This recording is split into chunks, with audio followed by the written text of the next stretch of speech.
Hello and welcome back to the Scooter Pod. I'm your host, Bobby Howard. With me today, we've got Jamison Maxwell and Ty Lee. And folks, we're here to talk about another Sooner win, fresh off of the bye week, 27-13 on the road at Ames against Iowa State. Oklahoma comes out with a win. It wasn't pretty at times, but you know what? With this team, with Team 128, that doesn't matter. The only thing that matters is results in a lot of cases. But Jamison, I'll let you actually no, Ty, let's switch this up. Ty, I'll let you start with this one. You were obviously pretty bullish on OU really smacking Iowa State. This one wasn't as close as the score might have indicated, but what was your take on the game, and how did you I don't know, how did you like the performance? Yeah, first let me say excuse me to anyone watching on the video format. As you can see, my hair is very wet right now. I just went for a little swim in the tears of Iowa State fans. Swimming in their tears, we embarrassed them as predicted. As predicted, we covered the line 14 times over. That's absurd. We covered 14 times against them. I felt good about the game the whole time. We're going to dive into it a little bit more. I know there were some questionable points, but we won the stuff we needed to win. We won the ground game, which is not hard against Iowa State. We won the turnover battle. And overall, there was not a single point in the game where I was worried about the outcome.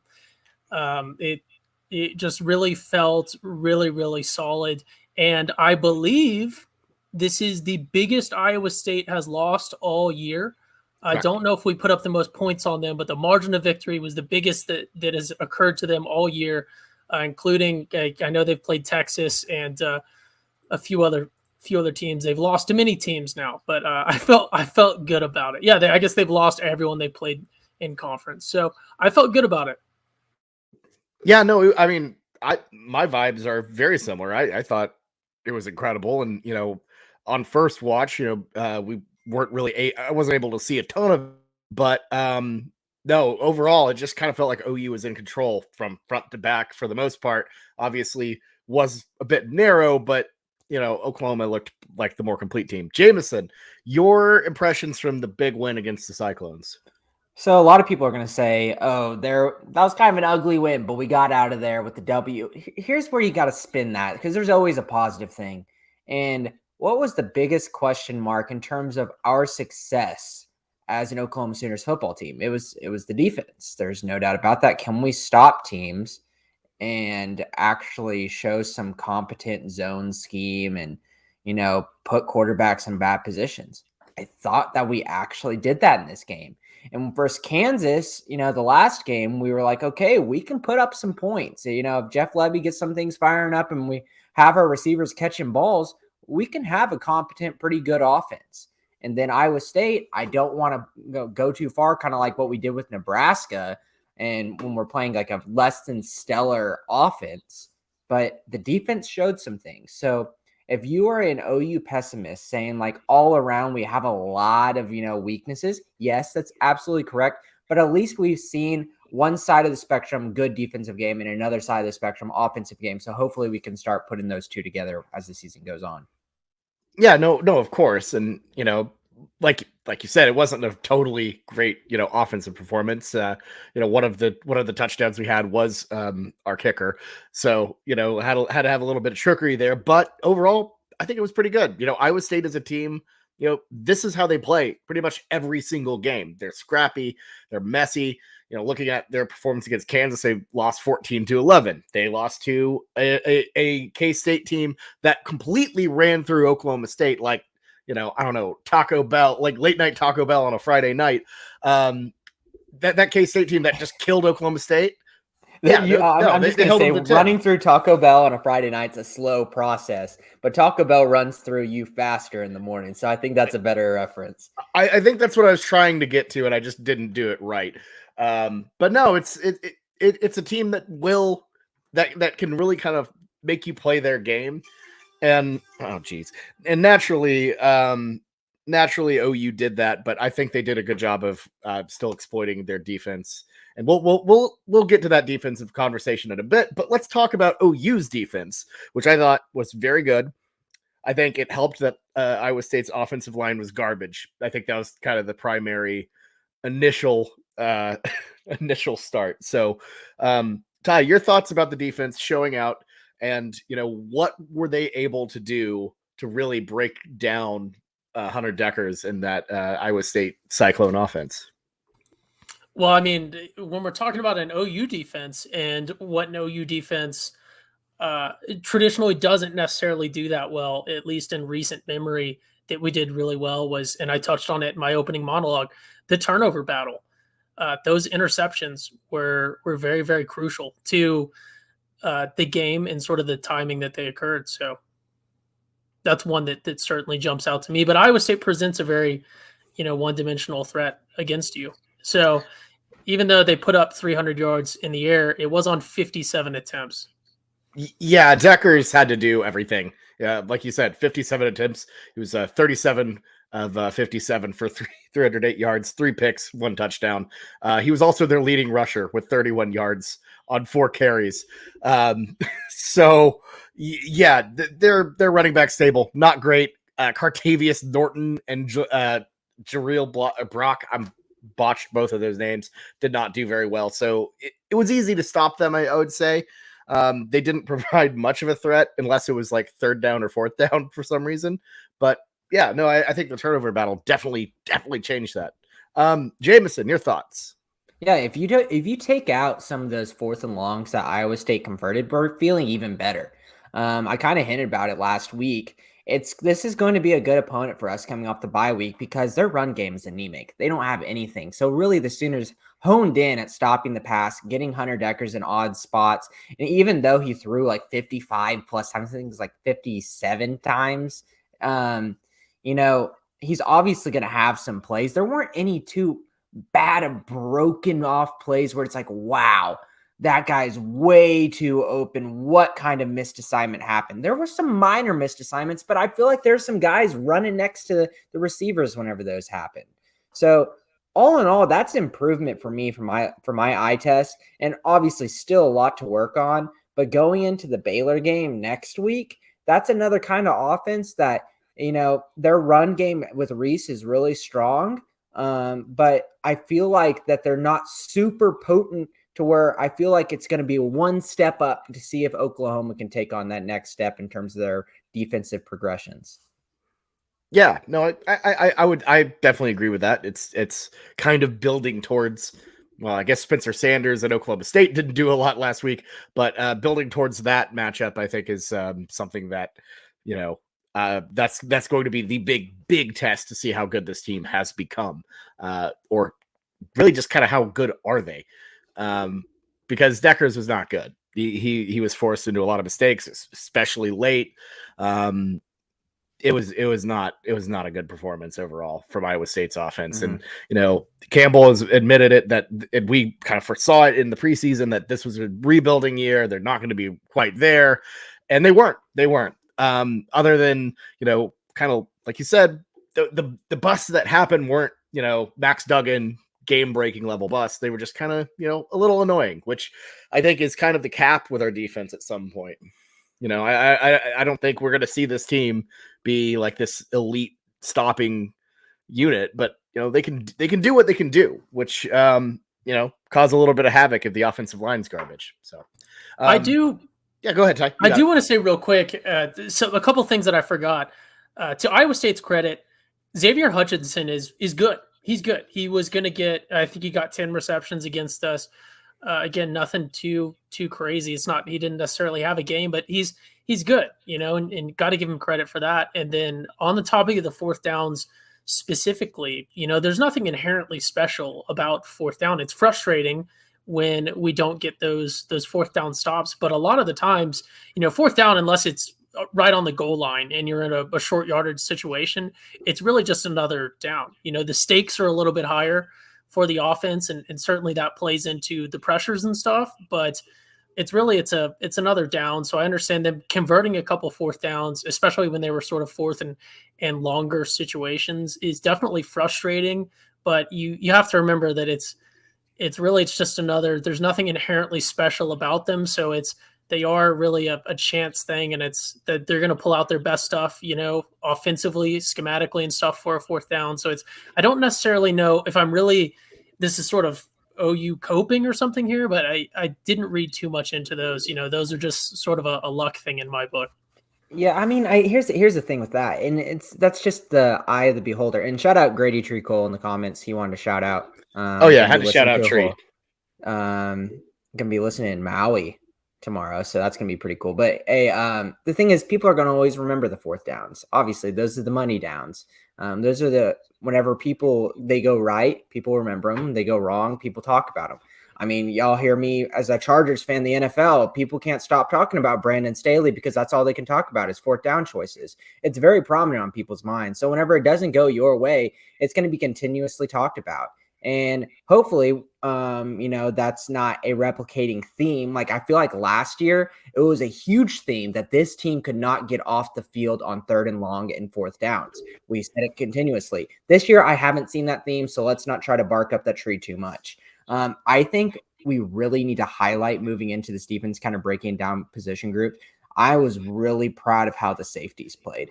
And I think the safeties were the reason that we didn't have as many busts in coverage. And there was at least, if there was a long passing play, at least there's someone running by to make that stop. I've got to give it up to Justin Broyles. Obviously had an interception. I thought he played a good game. Key Lawrence looked like he was, always in the right spot. I feel like he did a really good job in coverage. And then we got to see a little bit of Billy Bowman too. He didn't start right off the bat, but just seeing him out there just made me feel good. That safety group looked like our strongest unit. Yeah, without a doubt. They were in the right places. They were just playing really tight. They played Hutchinson very, very well, even though he is, obviously larger, a little bit better. They still made it difficult for them all day for him to have a massive, massive impact. But no, seeing Bowman out there, clearly not his best performance, but like just seeing him out there, obviously you got to shake off some rust. It takes time. But my God, Justin Broyles, for a guy who we've all kind of, I know, maybe not us, the Schooner Pod, but a lot of people have kind of dogged on him for not being that great. Which maybe that's something we let slip through the cracks or anything, but it was good to see him step up and have just a really, really big time performance. Ty, your thoughts on the safety? I was just going to say, I really love the spin that you put on something. If we miss a take, just completely don't notice it at all. We talked and about don't Broyles. Criticize a player. It's not that we missed the take. It's that we're a pro player podcast. We would never criticize. No, we're not. We saw it. We just didn't say. No, I know I know we did touch on it. Some people, you have your little bits that you sort of latch onto and have to commit to. But yeah, defensively, again, I'm going to kind of pull it back to the big team picture before Jamison takes it here again. But excluding those 3 4th downs that I think we've sort of beaten the dead horse on that, they only converted on 7 3rd downs out of the 20 that they had. So we did really, really good there, especially for this OU team. And then again, we sort of touched on it, but just to throw out the actual number, because it's amazing, we held them to 66 rush yards the entire game, and they only had 13 points. We got to remember that. So this was a really, really, really solid performance. Obviously, a bit of an easier opponent when you're looking at the offensive presentation that they show you, almost like maybe they're a video game NPC on easy mode. But it was a really, really stellar performance. And I think the fact that if you listen to us pretty regularly, you'll know that we very frequently go off on these little bits and probably give single plays or single players that maybe have a bad time defensively a lot more airtime than maybe is appropriate for the segment. And the fact that we don't have those joke segments or those segments that we can make, little bits off of or point to, is a really, really, really good thing for this OU team. You're right. We never make bits here, and we never have mortal enemies. No, we've never been negative towards been negative towards any OU player ever. Speaking of which, DTY game ball. Are we thinking Turner Yell game ball? Is he still in the NFL? Oh yeah, is he on a practice squad hopefully he's still in the NFL. I want to give him He gets a legacy game ball for this one. Well, His good. spirit was felt out there. I think the Justin Broyles hate though kind of stems from, he's obviously been here for 5 years, and it kind of had that Eric Swinson type of feel where it's like, why is this veteran, highly liked guy getting minutes over these younger guys that I feel like have more skill? Because we were waiting for Key Lawrence in the ranks. We wanted Billy Bowman to get out of the nickel back, and we had all these guys that we had fallen in love with that were a little bit newer, but Justin Broyles just adds consistency, and he just kind of has that it factor that, not a lot of people take that into account whenever they're looking at it. Obviously he has a lot of breaks in coverage, but he has a lot of plays where he's in the right spot and he makes a good tackle. So this is one of those games I thought that you can put on the good side. I think with Ty, what he said is a good transition moving into the linebackers. The whole defense played really well on stopping, like third down, and then also stopping the run. And we saw more 4-man front on the defensive line, and the linebackers, they played into their strengths. They're great at stopping the run. Danny Stutzman, Danny Stutzman and Danny Ugwebu.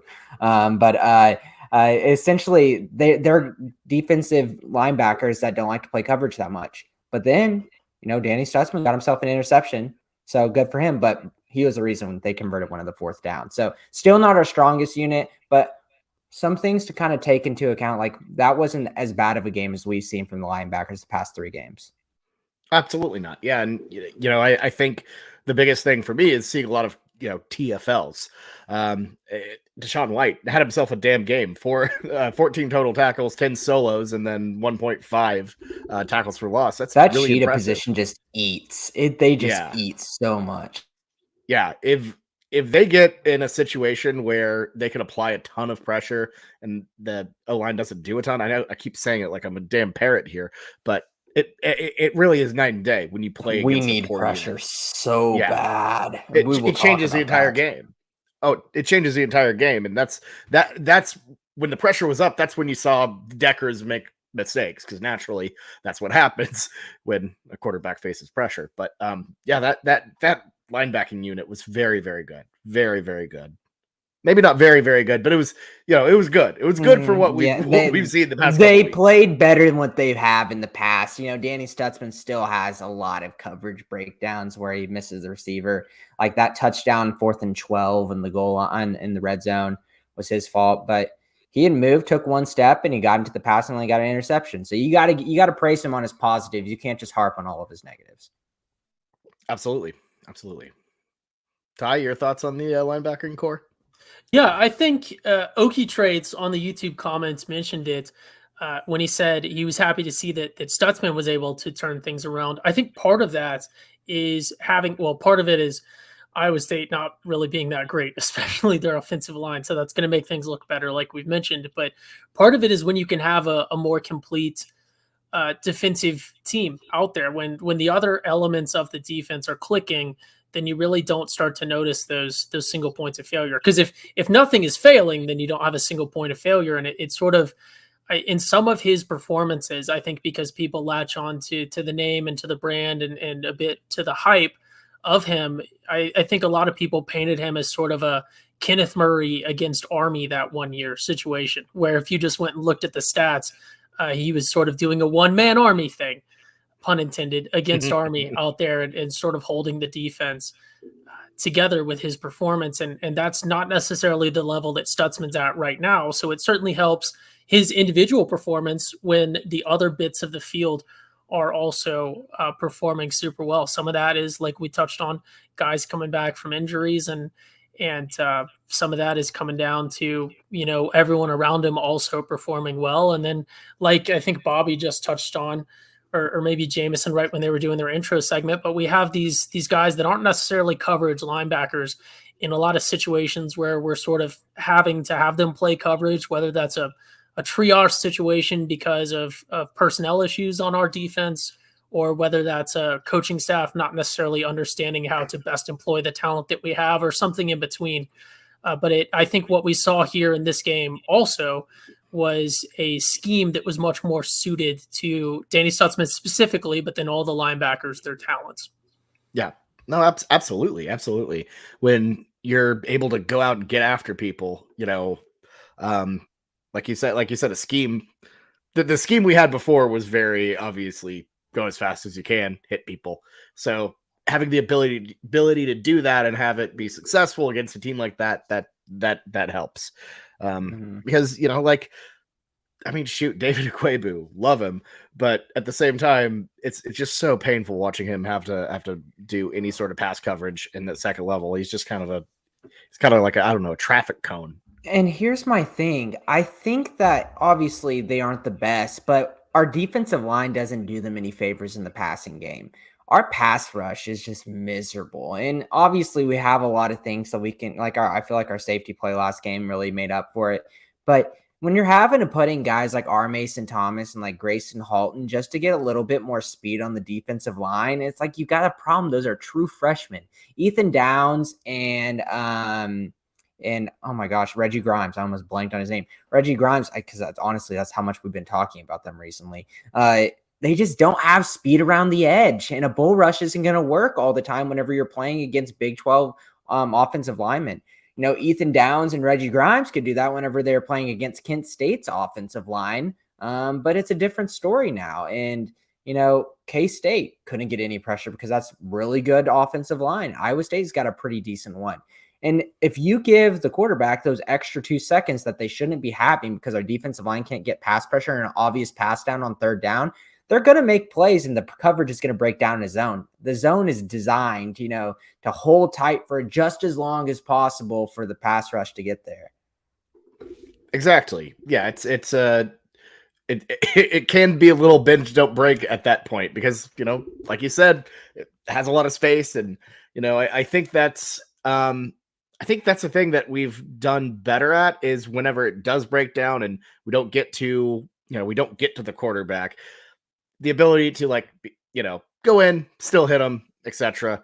Has been improved because look at TCU. They would just rip long ones off on us, and it's not perfect yet, but I think it can get a little bit better. And in terms of the D line applying pressure, that's 100% it. You have to have pressure in the Venable system, or else it just crumbles. I will say Downs did have 3 tackles, 2 solos. I know someone was asking if he had a tackle. He got involved. He was one of the more successful D linemen in that game. Actually, he only was behind Jonah Lualu in total tackles for the D line. So that's not encouraging. But Ty, your thoughts? Yeah, I think part of it, when we're looking at just the defensive line and the number of tackles that they registered, part of it that you also have to consider, again, is that I don't know how many plays Iowa State ran in total, but they passed most of the time. So there wasn't a whole lot of opportunities for them to get tackles necessarily. But again, I think it's maybe a little bit 84 snaps for Iowa State. Yeah, so 84 snaps and 57 were pass plays. And I don't actually, this is on me, kind of embarrassing. I don't know if it's registered as a pass play when we got a sack or not. And but you maybe take plus it or minus a QB few runs. So you'd add those QB runs with it. So you say 57 passes, and then you had 4 runs with one of them being a sack. So 61 pass plays out of 84. So they only ran the ball 23 times. Like they knew their run game is not good. And obviously that's one of the positives of our defensive line. They're so big and they don't have speed around the edge. They can't stop them. So you're exactly right, Ty. Yeah, absolutely. I think that's all we got for the defense. Jamison, any final points before we move on to game balls? Ty, did you have anything else to say on that? I just was kind of talking back and forth with you. No. I really, when it gets to defensive line, I don't really know what we're talking about. So kind of the goal is to say something that's going to get one of you guys to take it, which is sort of what occurred. So that was best case scenario. That's okay. For me. Okay. But here's the great thing. Behind the curtain, you've now seen the Wizard of Oz to be who he really is. But yeah. I'm happy with that defensive play. I understand Iowa State's broken goods, but I think that just in terms of what this defense mental health is, holding a team to 13 points and 6 points heading into that, or no touchdowns heading in to that fourth quarter is a huge confidence boost going into a big game in Baylor on Saturday. Even if it wasn't perfect in every single aspect of it, these defense guys have been getting absolutely destroyed, getting 40 plus points. And then didn't you say that last week, Ty, like 40 plus points or something in the past 3 games or something? They needed to see a low scoring game to get more confident and come out with some energy at home. Yeah, absolutely. Absolutely. Especially on the road, getting a performance like that, going in and, I mean, it was really good. It was a really good defensive performance. So, and there is, go ahead, Ty. I was just going to say, there's nothing wrong with going out and beating around broken goods. I mean, that's Logan Paul's entire boxing career. So and he's made millions. So if we can just continue to go out and beat around broken goods teams, I'm happy with it. Talk about NPCs. It's like, this is like a break room. Like, here's Iowa State. Would you like to break it? And I'm like, yes, I would like to break it. Thank you very much. That's so funny. Iowa State's Big 12 record at this point has gotten to be one of those, what is it called? Money making? I can't even think of the fundraising. It's one of those fundraising things where a high school will buy an old beat up car for like $500, and then for $20 they'll let you beat it around with a bat a little bit. That's Iowa State in the Big 12. Hey, but they almost beat Texas. Let's not forget about that. But good for them. They've had good performances, I guess. I'm looking forward to Wednesday where we can ask Blake if he thinks that he thinks Iowa State is still good. They're not that bad. But anyways, they're sneaky scrappy. That's all we can say about them now. That's fair. Game ball, Bobby. I'll just go ahead and start. We didn't really talk about him, but I think the turnovers were the biggest things for this game. And I think Broyles and Danny Stutzman's were kind of just there. And I mean, Broyles, he dove for a little bit, but it was a bad pass. I think Woody Washington's interception was the most impressive out of the 3. So I'm going to give him the game ball. I thought it was really good coverage. He stayed with his man, turned to the ball, got it at its high point. I was impressed with Woody Washington. And obviously I was impressed with the majority of the secondary, but I'll give it to Woody because I think that was the most impressive play of the day. Yeah, I was genuinely shocked that stood, by the way. But yeah, it was very impressive. Oh, well. But I was cool. I was just like, when I saw it on replay or on the instant replay, I was like, oh my God, that's gonna get overturned. But I'm glad it happened. Ty, your game ball. I think Jamison brought up a really, really interesting, really good point when he mentioned that we didn't even talk about him. And I guess I do have one little quick segment. That's what I love about this defensive performance is my game ball is also a guy that we didn't at all talk about. And statistically, he was our leading defender. And I think that as OU fans, it's almost one of those things where, at least personally, I'm a very offensively focused football fan when it comes to OU. And I think a lot of other OU fans are that way just because how OU has been since the start of the Bob Stoops era. I think we sort of view defense as a thing that's like, okay, their job is to just get the offense on the field as fast as possible again. So my game ball is going to Deshaun White, who we didn't talk about, but had a really, really solid game, I thought, in watching it. And he has a really solid game when you look at his stats. 14 total tackles, 10 of them were solo. That is a tremendous stat. Although you could point to the fact that, hey, why is a linebacker have 10 solo tackles? What is your D-line doing?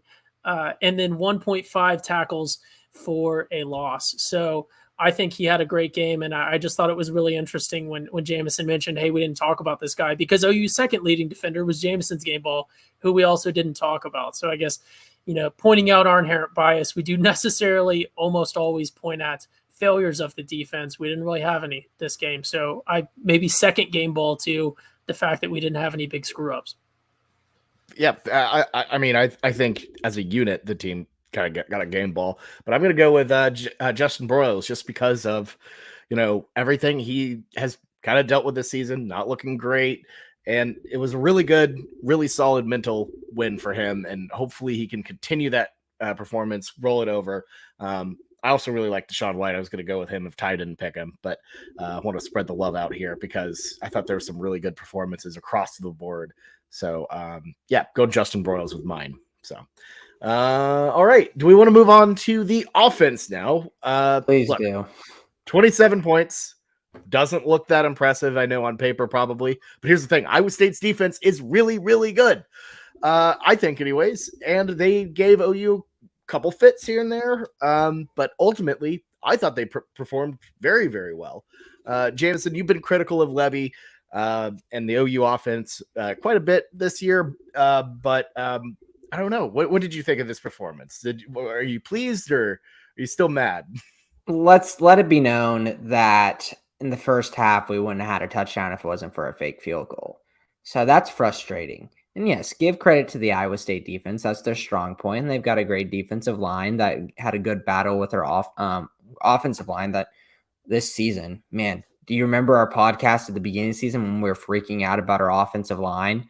That's not even a thought anymore. And it feels so good to have the most important position on the field, have a sense of stability. But still, there was a couple of things on that offense that just didn't sit right with me. I don't think Marvin Mims going to have another game like that where he drops those balls. That's just going to happen. Game completely different if he doesn't drop a couple of those balls. And obviously that first one at the beginning of the game was heartbreaking. But there was a couple of questionable things from Jeff Lebby, the running down, running on 3rd and long and 4 down territory, but then immediately sending out the kicker after running on 3rd and long. I understand in college you can catch some people sleeping, but that's one of those things where you go for it if you run on 3rd and long. Just didn't really make too much sense for me. But all in all, I mean, I'm pretty happy with what the offense is. I don't have too many bad things to say about it. And I've started to see that I can really tell how much better our offense and our play calling is at home versus on the road. I just feel like we've been very conservative in our play calling on the road. And I don't know if that's a strategy, but it really hasn't worked the best so far, but it'll work against a team like Iowa State. Yeah, no, I agree with that. I don't think we, exactly pulled out every stop in the world, but I don't think we needed to. And I honestly think the offensive performance, like you said, if Mims doesn't have probably the worst performance I've seen him play, I think OU breaks this game open. There were a couple times just wide open, changes the ball game. Just even if you add, like, I'm thinking of 2 specific catches, if he catches those, this thing, I think, gets even worse. It looks like we're forgetting about it. A hold on that first one, on that first drop that would have taken it back. But still, like, it just for the principle, like, we won. But you got to think about the what if of that. If he would have caught those, it obviously, well, our whole podcast would be different. Oh yeah, and we don't want to, it's still a good performance. We don't want to complain. It just wasn't perfect. It wasn't perfect. I will I will say. Just talking about receivers though, Jalil Farouk had himself a damn game. That obviously, the touchdown he was in a totally open space, but he's really good. And I just progressed too quickly. I apologize, Ty. What was your thoughts on the OU offense as a whole? I don't know. I'm a little worn out after Halloween weekend. I liked what I saw from this offense. I think Dylan Gabriel had a really, really, really good game.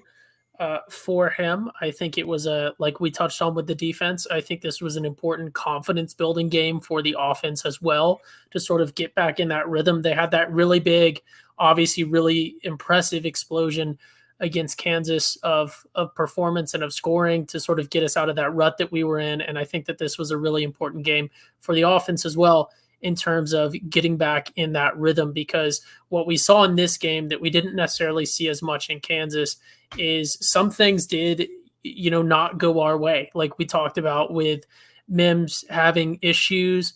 I kind of think not all of those were drops. Some of those, like, Michael Whitman touched on in the YouTube comments, maybe there was a hold. I didn't notice a hold, but it certainly didn't look catchable to me, that first one. And so there were some other things at play there, but Mims certainly looked like he was just off when it showed him up close. Definitely looked very, very frustrated, very worn out. So who knows there, but you touched on it briefly, Bobby. The one thing that really jumped out to me on this offense when I was watching the game was Jalil Farouk. I think the stats are good, but the stats don't do it justice. I mean, he had 2 carries for 26 total yards, and then 4 receptions for 74 yards and a touchdown with a long of a 41-yard reception and a long of a 20-yard run. But the timing and the way he was being employed in the system and by Levy and just sort of creative employments and in movements and situations was very, very impressive. And then his size. That is one thing that you can sort of point to with Mims. Is not necessarily small, but he's not as big as Farouk is. And that certainly opens things up a little bit more when you're looking at ways that you want to employ that talent. So I think Jaleel Farouk certainly needs to get a shout out. And then he sort of wasn't as present later on, but Drake Stoops had another good game. Really, really good Drake Stoops Mr. game. Reliable. And yeah, he just goes out there and does what you need him to do. And another guy that it just feels like with Jaleel Farouk obviously had a flashy one, but Drake Stoops always strikes me as it's reliable and it always comes around when you need it. And I think what I'm getting into in total here with this offense is what I saw from the offense, and not even touching on Gray having a 100+ yard game and us doing really good on the ground. What I saw here was sort of the idea for the OU offense I want to see going forward. Obviously, there's tons of things that we can point to and say we want to polish up, but we had creative, inventive, and pretty well-employed play calling, I felt like, with the fake field goal and with the Wildcat touchdown. We employed a lot of our talent in really neat ways, like I touched on with Farouk. And then Dylan Gabriel is fitting a role much more what I like to see from him in this OU offense, of a guy who's there to get the ball to the talent makers, whether that be Gray or whether that be one of the receivers. So I really liked the direction that it seemed we're going in here. Yeah, no, I agree. It was a really encouraging offensive performance across the board. Very balanced, I felt like. I believe there are 27 passing attempts and 47 rushing attempts here. So not really too balanced. maybe not too balanced, but like in terms of yardage, 150 to 182. So in terms of impact, so the running game wasn't as productive as the passing game. Hey, can I say this though, Bobby? Because I know that you were a big hater on this a couple weeks ago. Can we come out and say that we like the Wildcat now? Because if Dylan Gabriel's our quarterback and he's not hurt, I'm all Wildcat. Put Jaleel Farouk back there. He's a playmaker. Eric Gray in the goal line. Yeah. There's no more gas that are needed from OU fans when they hear Wildcat. That's a little bit of an acute stress disorder from you. You had a little bit of a traumatic event and you're like having flashbacks to, oh God, that Texas game. But now the Wildcat, change of pace. I've only seen positive from it. I haven't seen anything negative from it since that game. It's been fun, and give Farouk the ball anytime that he can. I'm all for it. Oh, absolutely. Yeah. Farouk he's so damn dynamic. I'm with you. I like the Wildcat. This version of it is way better, because you're not completely removing Dylan Gabriel. You're not completely removing a quarterback from the equation, and it's, not so one-dimensional. There would be times where Gabriel's like, running little motions and stuff. It really opens up a lot. And, if anything, I would be down to see more of it. I feel like they kind of underutilized it because, I don't know. I felt like there are some times where, in short yardage situations that I'm like, where's the wild card? Or what wild card? Where's the Wildcat? We should probably use the Wildcat. And it, I think down the stretch, they had a couple good moments with it. But no, I'm with you. I co-sign I'm all in on the Wildcat here. So I wish I could build a time machine and take that segment back to right after Red River Bobby, when I was trying to tell you that exact thing. Although, like Jamison touched on, the Wildcat, it's kind of like a nice, super delicious, super sweet dessert. It's good when you have it here and there right when you need it. But when it's all you're doing, you can't have it for every meal, which is sort of maybe what we saw a little bit against Texas. In the Wildcats' defense, because I have been a Wildcat defender since Red River, I believe we had a Wildcat touchdown against Kansas as well. So I have to go back. This was not our first Wildcat touchdown since that Red River game. So the Red River one, we didn't have any, sadly.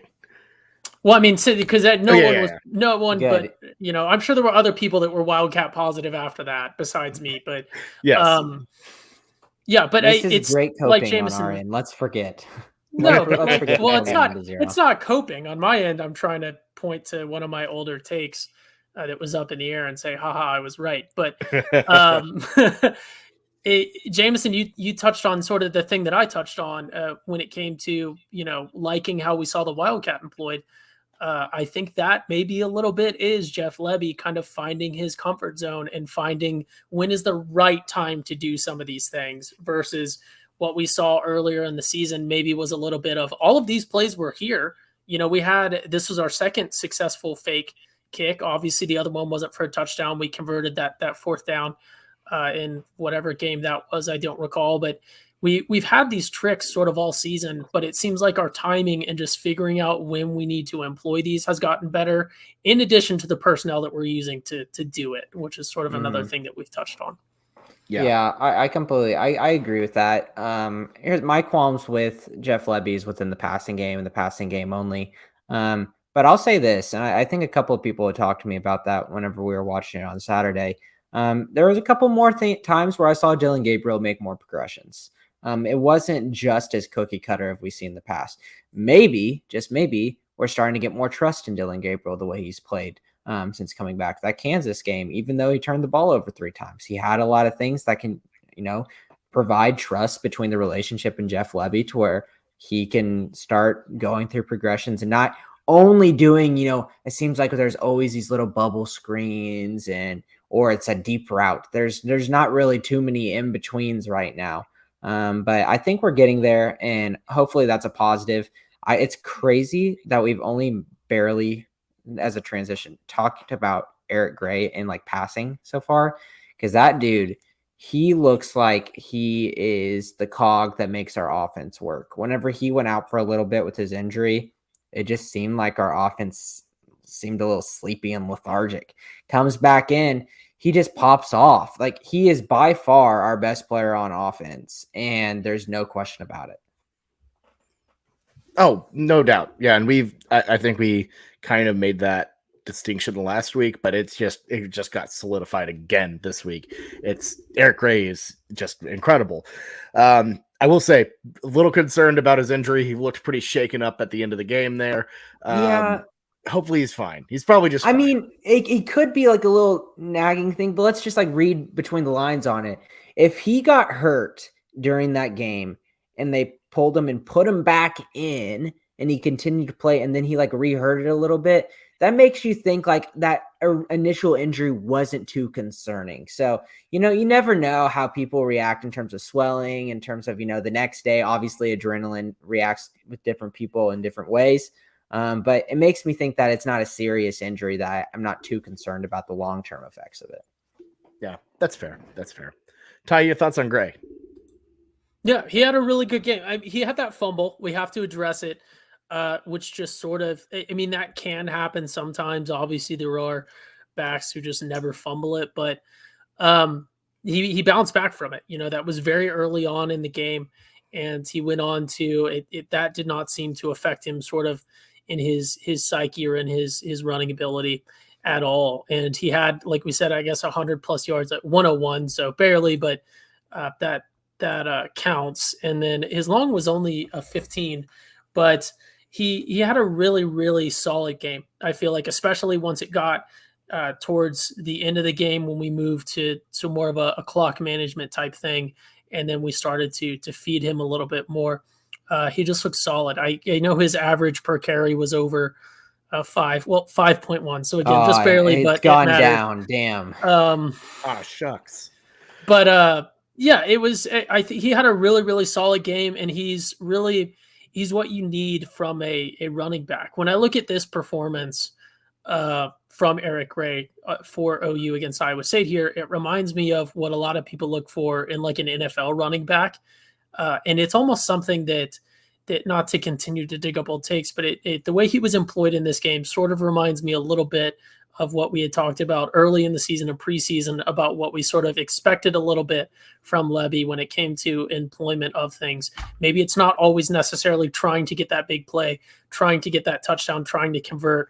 There are some plays that we're going to see that maybe are designed to open things up or get the defense to react, keep doing something until they have to react, and that opens up something else. And then keeping sort of on topic of Gray, but the run game as a whole, there certainly were. We have to mention it. I know we dabbled on it a little bit earlier, but there certainly were some run plays in situations where we were like, "Huh, why is Gray taking it up the middle here? What's going on?" But that you cannot fault Gray for that. He gets handed the rock and gets told to go forward, and he does that very reliably, and that's what you need from a running back, really. And not to get too political, but a higher power knew that he was too powerful to be on this Tennessee team. Get him. So it's good for everyone that he is transferred to OU a couple years ago. Yeah. Oh no. Bobby, would you like to go out and make a statement about? I don't know if he'd still be eligible if he was at political ads Tennessee on our podcast. Oh God, do we? I don't know if anyone's run into it, but yeah, no, we accidentally did not change the Spotify filter on ours to not include political ads. So we have received reports of. We ain't talking about it. We've received reports of yeah. Just it's not happening anymore, and we're sorry if you're offended. We don't support any candidate, especially not in not the state of Oklahoma. So I legitimately my least favorite thing to talk about. So I'm very glad that's off. Game ball for me. I mean, it just has to be Eric Gray. I mean, if I could give it to the offensive line, I could. I've given one to Anton Harrison before, but I think the offensive line as a whole played really well. So I'm just not going to give it to a whole position group. Give it to Eric Gray. Like Ty said, the fumble is a bummer. Obviously, that's a momentum shifter. But as I mentioned, it just seemed like whenever he's in the game, we just are so much more dynamic. So just based on the eye test, I'm going to give it to him. I'm going to be boring and also give it to him. He's just how Gray goes, so do the Sooners. Like that is how important he is. He completely changes the offense, completely changes his team. He's excellent. Yeah, well, we don't currently have a quarterback that you can rely on to be the one man show or that. No, I'm not trying to do the bit. Sorry, I'm not trying to do the bit. Like that is a good point. We need a complete offense. We need like we sort of talked about with the Levy scheme. We want that threat to be out there. We want to have that sort of dilemma where if you fully counter this, we're going to hit you with this, and we need that with Dillon Gabriel, who had a really good game. I'm not trying to do one of my Dillon Gabriel bits. I'll save that for the Baylor bit. But yeah, we need him. I'm going to go Jalil Farouk. Like we talked about, he just had a really, really good game. I know his stats bear it out. I've sort of said all this before, but if you watch the game or if you go back and rewatch the game or if you rewatch one of those little highlight bits where it's just spliced up to just good OU plays, sometimes you got to sort of pay attention to like the score and the clock and everything else at the bottom to sort of understand the context. But he was really, really good, had a really good game. But the context, the timing of those really good plays was also really important. Nothing game breaking, but just really solid when it really mattered. So I'm gonna zag a little bit and go with Jalil Farouk. I think that's a good, worthy zag for sure. All right, let's try to do a little bit of preview for this week's game, Oklahoma and Baylor in Norman.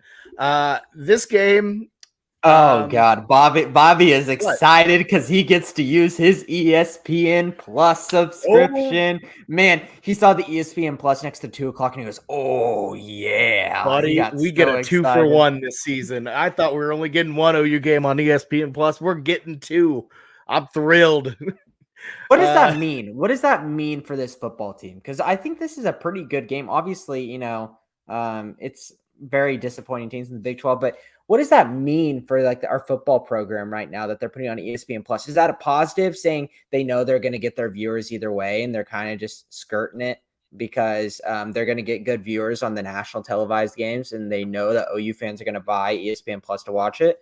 Or is this like the public just doesn't think OU is as interesting anymore? I don't know. I think it's an indictment on the public's interest in the Big 12. So the only game that is on a major network, Fox, for example, is TCU Texas Tech. The rest are on FS1 or ESPN Plus. And I'll tell you this, I'd rather be on ESPN Plus than FS1. That is a garbage network. So I don't know. I think it has to say more about the Big. What? I had to pay $10 for ESPN Plus today because I wanted to watch the London NFL game and I knew I'd want to watch the game. next week, whenever I'm not being able to attend, I had to pay $10. I don't care about FS1. I don't care who's commentating or, the camera crew. I don't want to deal buying $10 for a conference game. Like, really? Well, Jamison, I'm already paying for ESPN Plus, though, so I'm happy about it. Well, we know that you've already gobbling up all the ESPN Plus, whatever propaganda. Well, Jamison, the Carabao Cup is coming up. How am I supposed to watch the Carabao Cup with no ESPN Plus? I need the multiple angles. I need the video of Thad Turnipseed running around in a 69 jersey. All of those things make it very worth it for me, buddy. But no, Ty, your thoughts on the ESPN Plus situation? So I have two important points that need to be addressed. One is this is just the nature of dealing with TV contracts driving when your game times are. It's Tennessee, Georgia, 1 versus 2. The in-season national championship game is also at 2:00. It's a 2:30 kick. So that one was going to be rough to compete with for anyone. And then we had Oregon, a top 10 team, playing a 1-win Colorado, and then Michigan State, Illinois, and then Penn State, Indiana, sort of wrapping up the other big network 2:00 games, which Penn State, believe it or not, I never knew this, has the largest alumni base of any actual university in the U.S., which is kind of crazy. You wouldn't guess. But so it was sort of rough competition when you're looking at it the way the networks look at it, because they're looking at eyes on screens. The number next to the team helps, or the brand, but it's always going to be hard to compete against those big sort of Big Ten schools, even if they aren't that impressive. And then an in-season national championship that's not an Alabama game is just unheard of nowadays. So that one was always going to be a lot of hype. But personally, I'm not upset, because I really think the only other realistic option was probably us being on regular TV at one of the 11 o'clock time slots. So for a fan experience thing, we haven't had a game in Norman for a couple weeks now. I was worried. I was worried all before this thing was announced that I was going to see an 11 a.m., which I was not happy with. So I would have liked for it to be later, but I can't complain about what this says for the brand or sort of relevance. I don't know. I think it speaks more towards the conference, because it's a tough look for the conference when you're a defending champion and then the second biggest brand in your conference, when there is a massive, massive gap between 1, 2, and then the rest. That's certainly not a good look when it comes to brand value. But unfortunately, I think this might be, it's hopefully not going to be the case with the SEC, but stuff moving to stuff like this is unfortunately sort of the future of the sport in some ways. We're seeing this, you have to have a million different streaming networks because everyone's signing all these weird deals. Everyone's going to have to sign up for Peacock soon to see any Pac-12 action. So, well, do y'all know what the ABC night game is? The Saturday night primetime game? Is it Alabama? Oh no, it's actually so wild to me. It's Florida State Miami, which is awful. And Miami is a stinker of a team. 4-4 Miami hosting 5-3 Florida Alabama State. LSU's at ESPN. It's on ESPN though, which is weird because I don't know. It seems like a mistake, but I don't know. That whole conversation's for another time, I'm sure. But Ty, what were you saying? I do want to say, I promise we will dive into Baylor a bit here, but I do have a personal bone to pick against ABC. What was our game? We had one game. No, we had one game this year that was on an ABC slot. And I consider the fan experience watching on TV as important, if not more maybe, than the fan experience in person. Because the fan experience watching on TV is the one that, most OU fans get, because not everyone can make it to the game. And then almost everyone that's not an OU fan, they're getting that one. So if you're trying to, watch OU and see us, and ABC, I hate watching games on ABC because ABC crams a commercial into every nook and cranny. I mean, the second that the ball is down, you're going to commercial. If there's a review, you're not getting any analysis, you're not getting any replays, it's going to commercial. If there is any sort of pause in the action, immediately go into commercial. And it was infuriating personally. I said this earlier when we talked about whatever game it was. We went long on the podcast and I said, I have one more bit and I'm going to save it. This is it. ABC, the fan viewing experience on TV is terrible. It's getting worse on every network as they try to cram more commercials in. But I hate when the OU game is on ABC, because then I never get to see, like we talk Down about with this, Mickey Mouse. the interception. Yeah, I never get to see the interception and, oh, did he catch it or did he not? Or is his foot in or isn't it? Because it's just, you see it happen. And then it's like, oh my goodness, I wonder what. And then boom, you're just watching like Papa John's commercials and those Dr. Pepper commercials and stuff. And then you come back and the ball is already like being snapped, like as they cut back, because they have to milk every single like second of commercial space. I don't know what seconds are in metric time, if we have any metric fans viewing, but whatever that is in metric time as well. My God.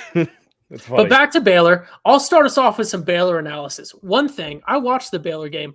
One thing that worries me with this Baylor team that I think is always a threat against an OU team, really always a threat against everyone. Blake Shapen, Baylor's quarterback, is a guy who can convert on third down specifically with his feet or through the air by extending the play. And I think a quarterback that can extend the play, especially one that puts a legitimate run threat against you, not a crazy run guy, but he doesn't rush like Dylan Gabriel does, where he's doing like a weird somersault flop slide thing. Blake Shapen does sort of worry me if this game comes down to, really trying to get him off the field on third down specifically, because he is a extend the play type threat. Yeah, no, Shapen has been hot and cold for me this year, but I mean, obviously last week was just a bloodletting on the road in Lubbock. I think they've finally starting to kind of figure things out a little bit. And Shapen, he's showing signs of why they picked him over, I can't remember the other guy, but Gary Bohannon. Yeah, with a G. South Florida, Gary Bohannon. Now with South Florida. Yeah, sorry about that. How else do you spell Gary if not with a G? Sorry, wait. Well, no. It's Gary with an E. But it's spelled like Jerry. It's Gerry. Yeah, that's what it is. It's kind of confusing. But yeah, Shapen is, he's a good quarterback. He doesn't scare me to a point where it's like this guy could just slice us up, but he could, I guess I just worded that horribly. I'm not scared where I know he's going to slice us up. He's not some kind of guy that we've seen from Baylor of quarterback in the past, who we know is going to be a complete problem. But he is the type of guy, he's a glue guy, can get it to their skill positions. And what really is the key to stopping Baylor is stopping their run game. And Richard Reese is a hell of a running back. He's been quite the surprise for Baylor fans this year. And with the transition to the 4-man front and kind of a simpler defense that we've seen the past couple of weeks, I've been pretty pleased with the way that we've been able to stop the run. So hopefully we can get, Shapen in some more pass obvious situations and hopefully get a couple more turnovers like we've seen the past couple of weeks, which have won us the games. Just imagine that Kansas game with Jason B not turning the ball over twice, and imagine, Hunter Decker's not throwing 3 interceptions. It's completely different. So we got to continue to win the turnover battle, play good coverage in the secondary, and get them in obvious passing downs to turn it over. Yeah, no, I mean, absolutely. That is the key right there. That's been the key to a lot of our games, which is until we get a pass rush, we have to get interceptions or third down stops because we're not getting sacks anymore on third and long. Yeah. And that is something we've kind of struggled with this season is we'll get like right close to him. We just don't close out. No, it's going to be about making that Baylor offense uncomfortable. Apparently they had no issues at Texas Tech. They were saying like it was a super, super easy performance. I believe they went in and bashed. What do you have to say about that Texas Tech fan? As a Texas Tech fan, Bobby, what do you have to say about that? I'm not a Texas Tech fan. I'm a TCU hater here. No. I think we're going to have to bring Blake in on this on Wednesday because it seems like you've been a Texas Tech fan for the past couple of weeks. Okay, so what is it? Am I an Oklahoma State plant? Am I a Texas Tech plant? Am I a Kansas State plant? I'm buying the Texas Tech.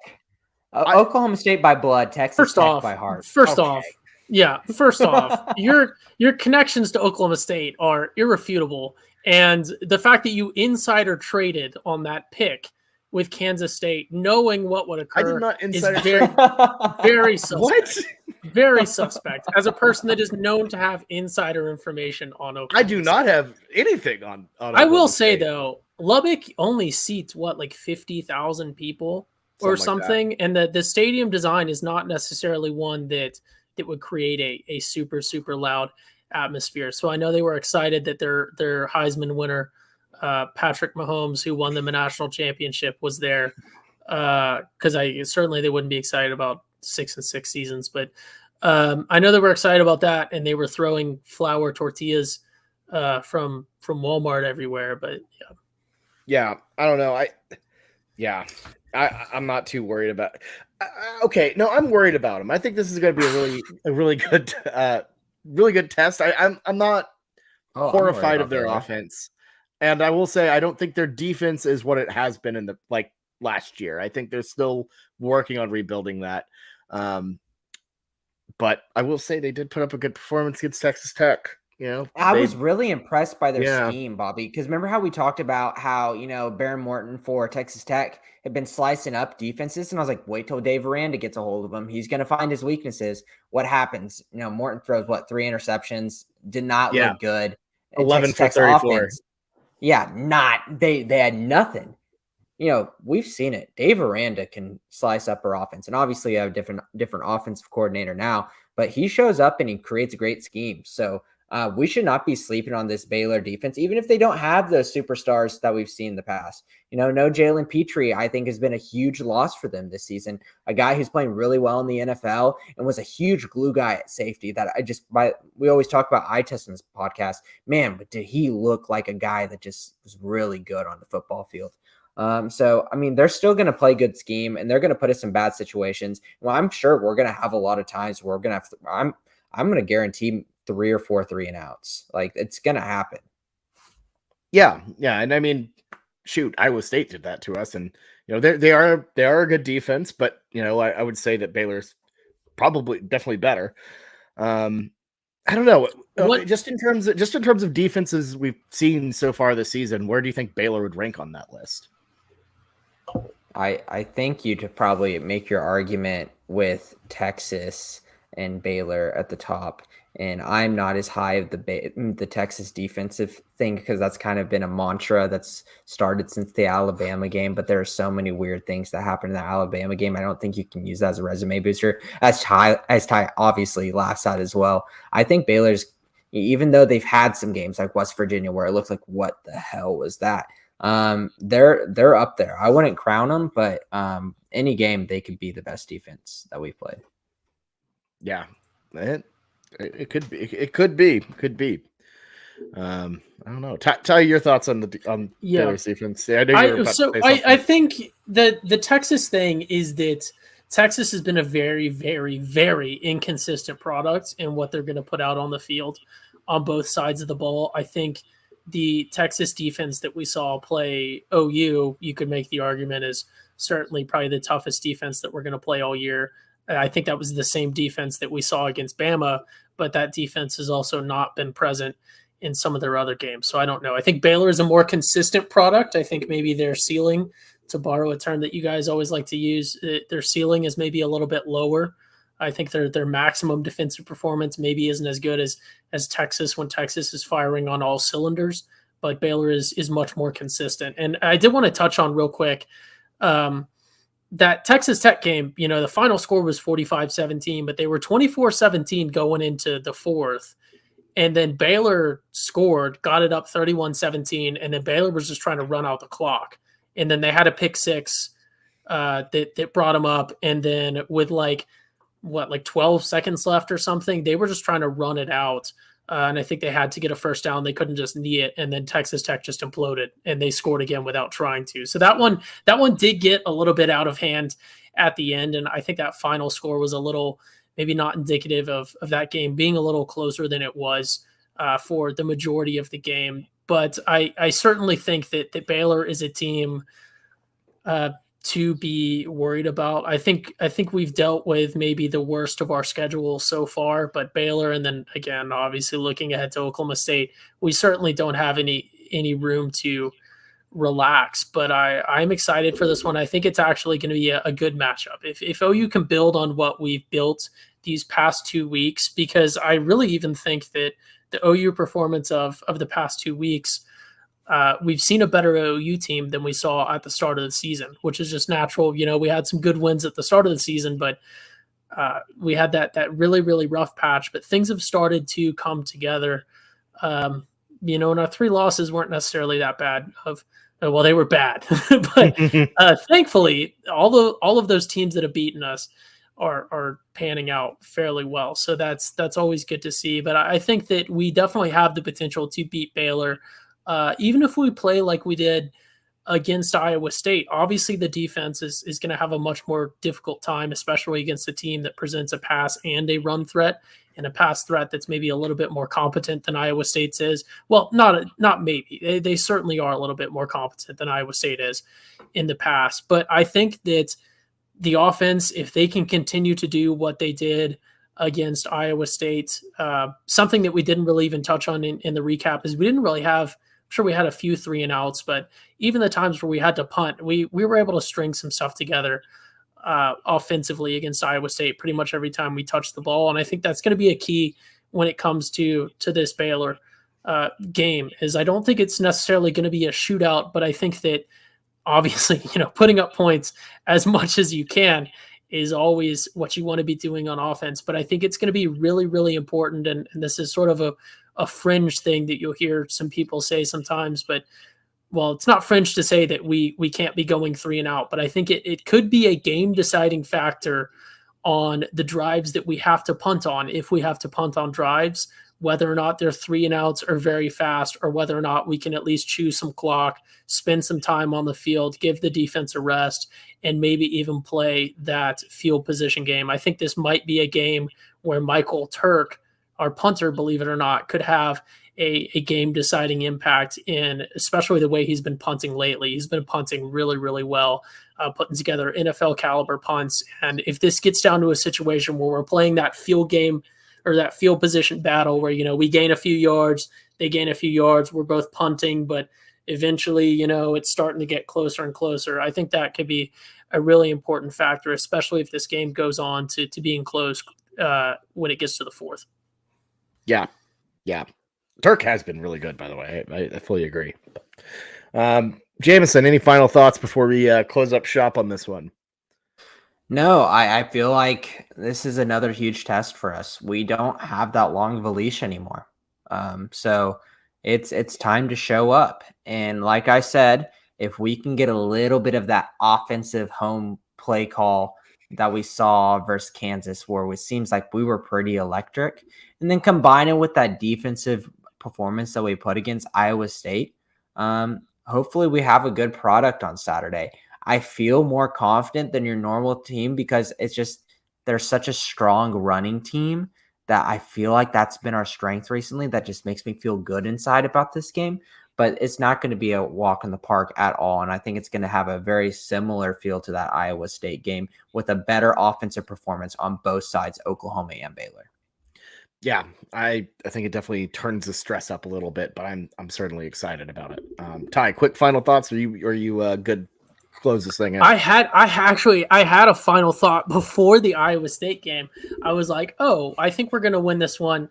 I need to put in my notes for the Baylor preview to recommend that this would be a good game to go to. But since that Iowa State win, tickets have skyrocketed in price, believe it or not. You could have. I hope if you're in a single game ticket situation, I hope you bought your tickets prior to the Iowa State win, because you could have gotten them for like $30 a piece.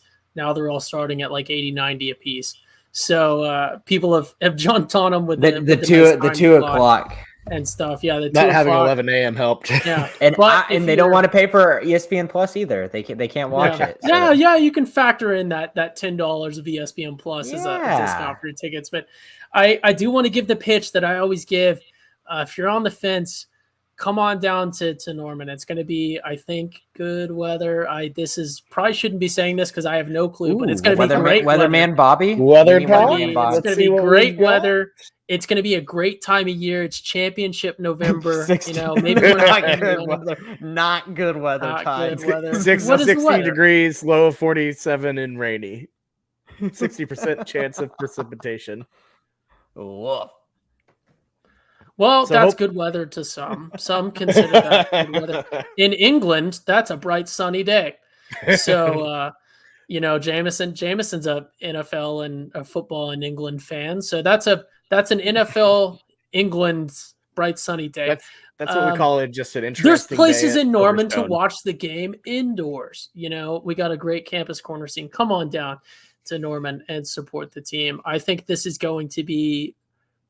has potential to be one of the better games of the year. I think we're going to win. I'm firmly confident in that, but I don't think that this is going to be one that's going to be either way for very long during the game. It's at home. It's in Norman. And this could be our game to get to a bowl. I never thought I'd be saying that. We're fighting for that bowl slot, so we got to get this one. It appears the moon will be at a waxing gibbous at that point in time. I don't think it's going to be at 2 o'clock. Yeah, I don't think we need to bring Harry Potter stuff into this. Yeah, the moon's still there, even though it's like sunny. The moon's still hanging out there. Season is it right now? And is this Dylan Gabriel season? Find out next episode to figure out. Don't ooh that. Let's cut us off before we go. Don't do that. Bobby's like, oh, this is a good segment. We should go another 30 minutes. We need to bring on a psychic, just see if they can predict what happens. But I don't know. Anyways, thank you all so much for listening, either live on YouTube or on your podcasting app of choice. We appreciate it. Love hearing your feedback and everything, and always a pleasure to get to do this show for y'all. We're going to enjoy this last month of OU football. And it's crazy that it's flown by, but here we are. So pretty nuts. But for me, Jamison and Ty, this has been the Schooner Pod. I'm your host, Bobby Howard, and we hope y'all had a good one. And hey, have a good week out there, everybody. Boomer Sooner. Boomer Sooner, Jesus.